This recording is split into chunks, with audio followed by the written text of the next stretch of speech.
Welcome to JP learning. मैं आपका teacher पराग आज आपको पढ़ाने जा रहा हूँ basic accounting terms. First term देख लेते हैं कैपिटल।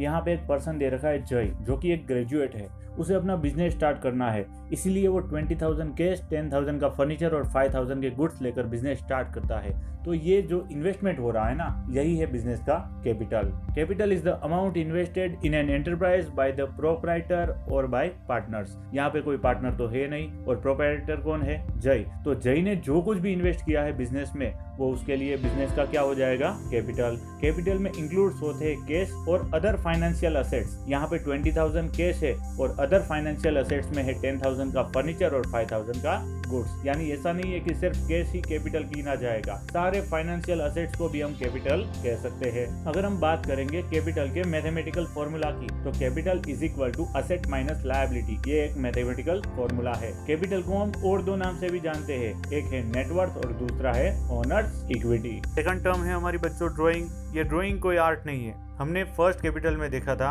कि जय एक प्रोप्राइटर के रूप में बिजनेस में 20,000 का कैश, 10,000 का फर्नीचर और 5,000 के गुड्स इन्वेस्ट करता है, जिसे हम क्या कहते हैं? कैपिटल। उसी तरह से अगर बिजनेस में से हम कुछ भी विड्रॉ करते हैं अपने पर्सनल यूज के लिए, तो उसे हम क्या कहेंगे? ड्राइंग। मान लेते हैं कि जय एक बिजनेसमैन के रूप में अपने पर्सनल यूज के लिए विड्रॉ कर रहा है 3,000 का कैश, 1,000 के गुड्स और 1,000 का फर्नीचर, तो इसे हम क्या कंसीडर करेंगे? ड्राइंग। अब हमें लिखना क्या है अगर एग्जाम में पूछा जाए तो? चलिए देखते हैं कि ड्राइंग मीन्स द गुड्स और money withdrawn from business for the owners personal use. Drawing का मतलब क्या होता है? गुड्स या तो कोई मनी या तो कोई असेट अगर हम बिजनेस में से अगर अपने पर्सनल यूज के लिए विड्रॉन करते हैं, तो उसे हम क्या कहेंगे? ड्राइंग। ड्राइंग हमेशा रिड्यूस करता है किसे? कैपिटल को। चलिए देखते हैं थर्ड टर्म। थर्ड टर्म का नाम है लायबिलिटी। लायबिलिटी का मतलब होता है बर्डन या तो बोझा। लायबिलिटी वो अमाउंट होती है जो हमारे बिजनेस को किसी और को पे करनी रहती है। Liability means amount payable by the business. अगर आपने भी अपने किसी फ्रेंड से अगर उधार पैसे लिए हैं, तो आपके पास भी वो बर्डन है, एक लायबिलिटी है कि आपको उसे पे करने हैं। लेकिन बिजनेस में दो तरह की लायबिलिटी होती है, एक इंटरनल लायबिलिटी और दूसरी होती है एक्सटर्नल लायबिलिटी। जो इंटरनल लायबिलिटी होती है वो बिजनेस के ओनर की पर्सनल होती है, या तो हम कह सकते हैं किसी पार्टनर की हो सकती है।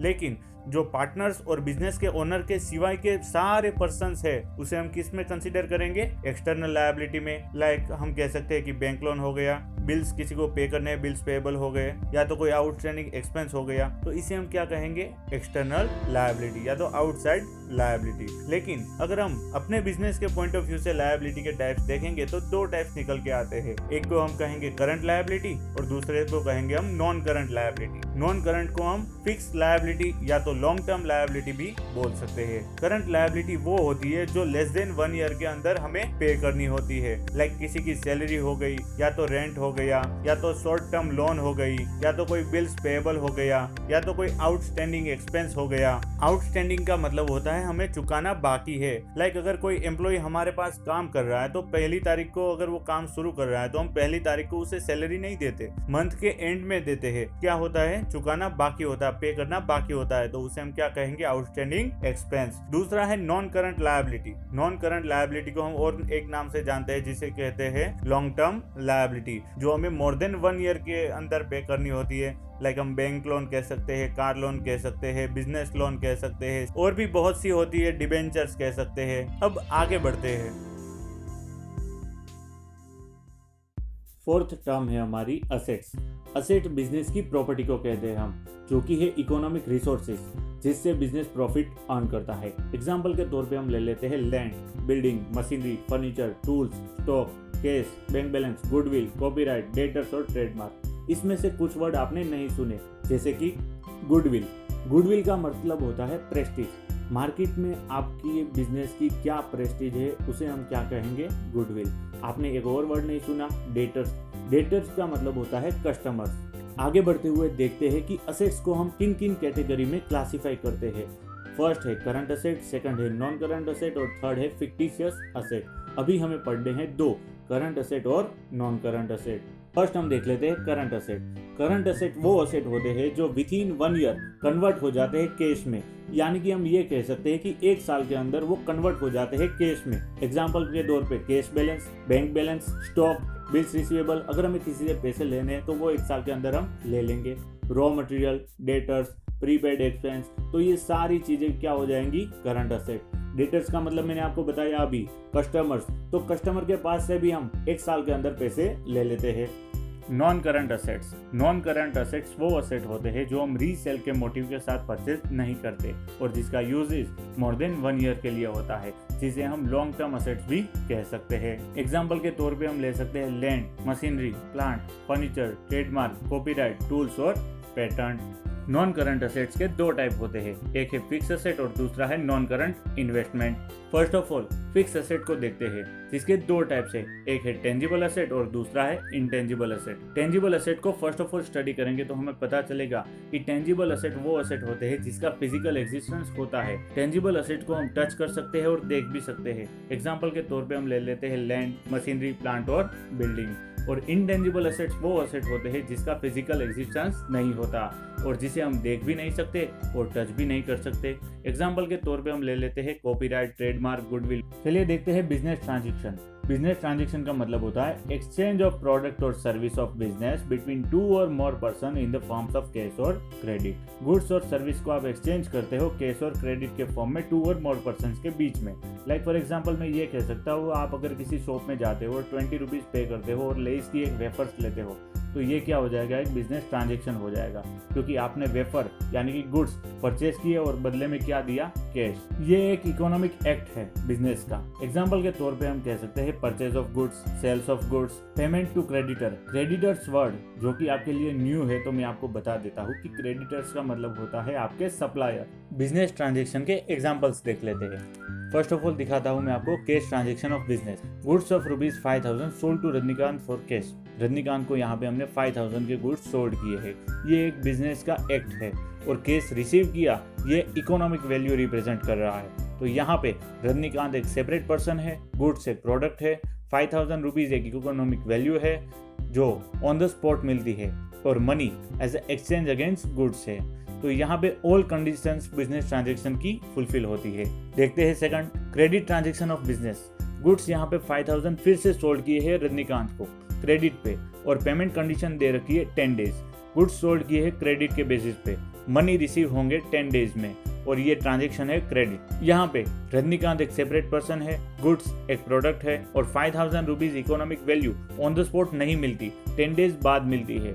मनी लेकिन गारंटेड है कि फ्यूचर में रिसीव हो जाएगी। तो ये दोनों एग्जाम्पल है कैश के और क्रेडिट के।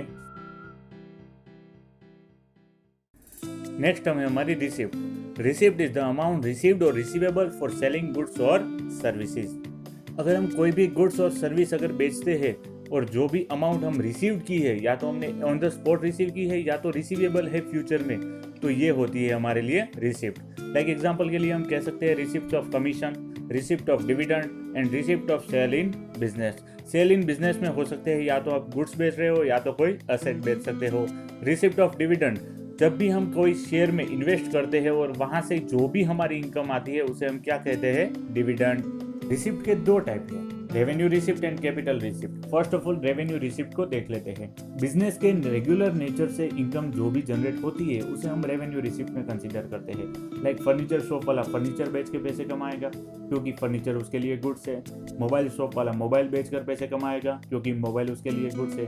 वैसे ही हमने यहाँ पे टीवी शोरूम का एग्जाम्पल ले रखा है क्योंकि टीवी क्या हो जाएंगे टीवी शोरूम के लिए, गुड्स। जब टीवी सोल्ड करने पर जो भी अमाउंट रिसीव की जाएगी उसे हम क्या कंसीडर करेंगे, रेवेन्यू रिसिप्ट, क्योंकि ये बिजनेस का रेगुलर नेचर है। अब बात करते हैं कैपिटल रिसिप्ट की, जो कि रेगुलर नेचर से इनकम जनरेट नहीं होती। जो भी असेट्स हमारे बिजनेस के पास है, लाइक लैंड, मशीनरी, बिल्डिंग, जो हमने रीसेलिंग के पर्पस के साथ परचेज नहीं की होती है, अगर हम उसे बेचते हैं और अमाउंट रिसीव होती है उसे हम क्या कहेंगे, कैपिटल रिसिप्ट। यानी कि बिजनेस के रेगुलर नेचर से जो भी इनकम जनरेट हो रही है उसे हम क्या कहते हैं, रेवेन्यू रिसिप्ट। और अगर बिजनेस में से अगर असेट सेल होती है और जो भी इनकम आती है उसे हम क्या कहते हैं, कैपिटल रिसिप्ट। यानी आपको एक फॉर्मल एग्जांपल समझना है तो हम ये कह सकते हैं कि आपको हर महीने जो पॉकेट मनी पेरेंट्स के पास से मिलती है उसे क्या कहेंगे आप, रेवेन्यू रिसिप्ट। लेकिन जब कोई गेस्ट आपको कुछ देकर जाता है वो रेगुलर नेचर के हिसाब से नहीं होता, उसे आप क्या कहोगे, कैपिटल रिसिप्ट। नेक्स्ट टर्म है हमारी डेटर्स। अगर हम हमारे बिजनेस में से किसी पर्सन को यानी कि हमारे किसी कस्टमर को अगर क्रेडिट पे गुड्स सोल्ड करते हैं तो वो पर्सन हमारे बिजनेस के लिए क्या हो जाएगा, डेटर्स। यानी कि कस्टमर को अकाउंटिंग की लैंग्वेज में क्या कहते हैं, डेटर्स। यहाँ पे एग्जांपल मैंने दे रखा है कि हमारे स्टोर में से हमने गुड्स सोल्ड की है क्रेडिट पे ₹5000 के। किसको, सुपरमैन को। सुपरमैन ने कहा कि 3 महीने बाद मैं आपका पेमेंट कर दूंगा। When a businessman sell a good on credit to his own customer, those customer are called as a debtor। यानी कि हमारे बिजनेस में से अगर हमारे अपने कस्टमर को हम क्रेडिट पे गुड्स देते हैं तो वो कस्टमर हमारे लिए यानी हमारे बिजनेस के लिए क्या हो जाएगा, डेटर्स। और ये डेटर्स के पैसे 1 साल के अंदर आ जाने वाले होते हैं, इसीलिए डेटर्स को हम क्या कहते हैं, करंट असेट्स। नेक्स्ट टर्म है हमारी क्रेडिटर्स। जैसे बच्चों आपको पता है कि डेटर्स का मतलब होता है कस्टमर्स, उसी तरह आपको याद रखना है कि क्रेडिटर्स का मतलब होता है सप्लायर्स। अगर हम हमारे बिजनेस के लिए किसी और फर्म से या तो किसी और कंपनी, ऑर्गेनाइजेशन, यूनिट, एंटरप्राइज से कोई भी गुड्स परचेज करते हैं क्रेडिट पे और उसे पेमेंट थोड़े दिन बाद यानी कि बाद में देते हैं तो वो पर्सन हमारे लिए क्या हो जाएगा, क्रेडिटर्स। आपको एक चीज याद रखनी है, डेटर्स पैसे देगा और क्रेडिटर्स पैसे लेगा। यहाँ पे एग्जांपल दे रखा है मैंने कि हमारे स्टोर ने टेक्नोलॉजी इंस्टीट्यूट से 1 मंथ के क्रेडिट पे गुड्स परचेज किए हैं ₹50,000 के। तो आपको दिख रहा है कि ये जो टेक्नोलॉजी लिमिटेड है वो हमारे लिए क्या है, क्रेडिटर्स। आपको याद रखना है, डेटर्स पैसे देगा और क्रेडिटर्स पैसे लेगा। When a businessman purchase a goods on credit from other enterprise or a person, those person are called as a creditor। यानी कि कोई भी बिजनेसमैन या बिजनेस अगर परचेज करता है गुड्स ऑन क्रेडिट कोई अदर एंटरप्राइज या पर्सन से तो वो पर्सन जो हमसे पैसे लेने वाला है वो कौन हो जाएगा, क्रेडिटर। तो यानी 1 साल के अंदर ये जो अमाउंट है वो पे हो जाएगा, इसीलिए हम क्रेडिटर्स को क्या कहते हैं, करंट लायबिलिटी।